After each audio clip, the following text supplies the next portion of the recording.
Welcome, law students and focused learners. This explainer is designed to be your absolute ultimate exam cheat sheet on state recognition in international law. Seriously, if you've ever been scratching your head about when a new country or government legally becomes, well, a formal entity on the world stage, you're in the exact right place. Here is our study plan for today's explainer.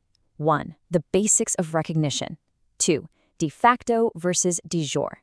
3. Key distinctions and overlaps. 4. Landmark legal cases. And finally, 5. Final exam takeaways.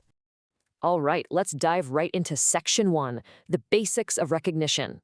At its absolute core, recognition is essentially a formal handshake.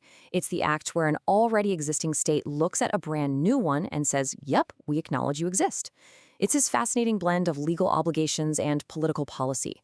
And once a state gets that formal handshake, boom, it officially becomes a subject of international law. It gets specific rights and, of course, takes on new obligations. Now, you'll want to take a mental screenshot of this for your notes, because to even be considered for this formal recognition, a political entity has to first check off 4 essential requirements. It needs a population, a defined territory, a functioning government, and the capacity to enter into diplomatic relations with other states. If it's got those 4 things, then other states decide whether to hand out that recognition. Okay, moving on to the main event for your exam. Section 2, de facto versus de jure. First up is de facto. This term literally translates from Latin to in fact or in practice. You can really just think of this as a wait-and-watch approach. It is a provisional, temporary acknowledgement. States use de facto recognition when a new government clearly has effective control over a territory, but maybe it lacks long-term stability or permanence. And crucially, because it's temporary, it can absolutely be withdrawn if that new entity loses control. Plus, it usually doesn't come with the exchange of full-on diplomats.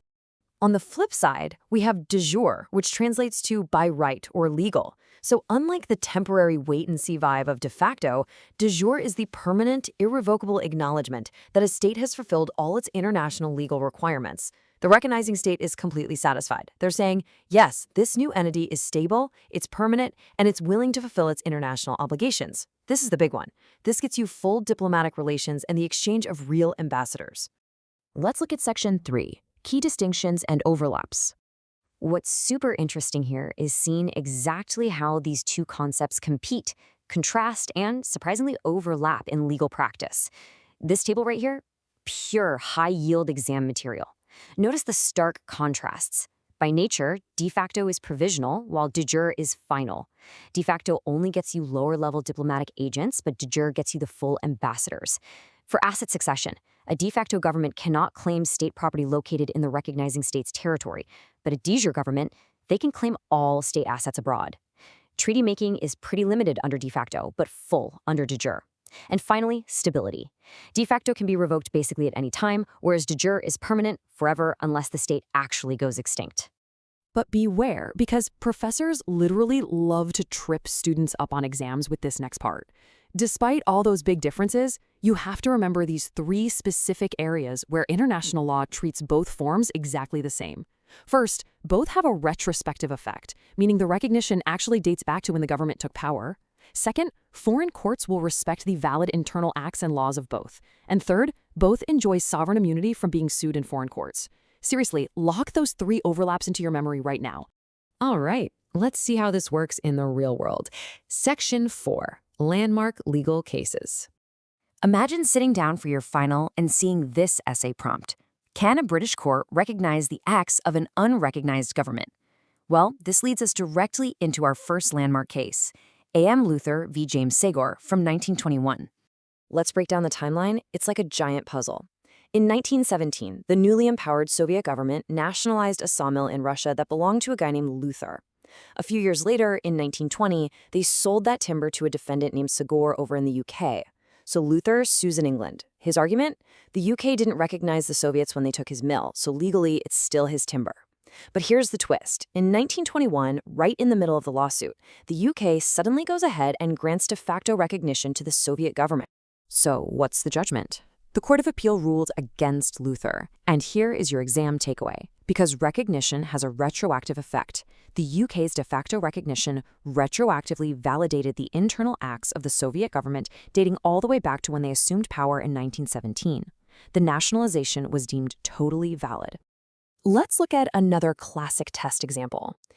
In a conflict between a de jure and de facto sovereign, who is actually entitled to state property abroad? This brings us to Haile Selassie v. Cable and Wireless Ltd. from 1939. Here's the setup. Emperor Haile Selassie was the recognized de jure sovereign of Ethiopia, but he was living in exile. He sued a UK company for money owed to Ethiopia under contract. However, Italy, who had occupied Ethiopia, was recognized by the UK as the de facto sovereign in physical control of the territory. So naturally, Italy also claimed the money. We literally have two recognized entities fighting over the exact same asset. And here is how it resolved. While the appeal was pending, the UK upgraded Italy's status and granted them full de jure recognition. The court then ruled that the right to state assets legally passes to the new de jure sovereign. So, for your exam, write this down. Effective control combined with de jure recognition is what dictates the right to claim state property situated abroad. Moving on to the 1937 Bank of Ethiopia case. What happens to a bank dissolved by a purely de facto occupying power? Basically, do the internal acts of a de facto government carry the same legal weight as a de jure one? In this case, an Italian decree dissolved the Bank of Ethiopia. The former directors tried to argue this was invalid because, hey, Italy was only a de facto power. But the court completely disagreed. Your exam takeaway here is the principle of effectiveness. This brilliantly illustrates that de facto, boots-on-the-ground control over a territory absolutely allows a government to legislate validly within its own borders. The bank's dissolution stood. Finally, let's look at the Aranzazu-Mendy case from 1939, right during the Spanish Civil War. The UK recognized the Republican government as de jure, but recognized the nationalist Franco government as de facto. And guess what? Both claimed ownership of a specific ship sitting in a British port. The big question, can you sue a de facto government? The House of Lords stepped in and confirmed that the de facto nationalist government was indeed a sovereign state. Therefore, the court could not hear the case against it. The exam takeaway here is massive. For the specific purposes of sovereign immunity, foreign courts make absolutely zero distinction between de facto and de jure recognition. Both are fully immune from being sued. Let's wrap up this explainer with Section 5, Final Exam Takeaways.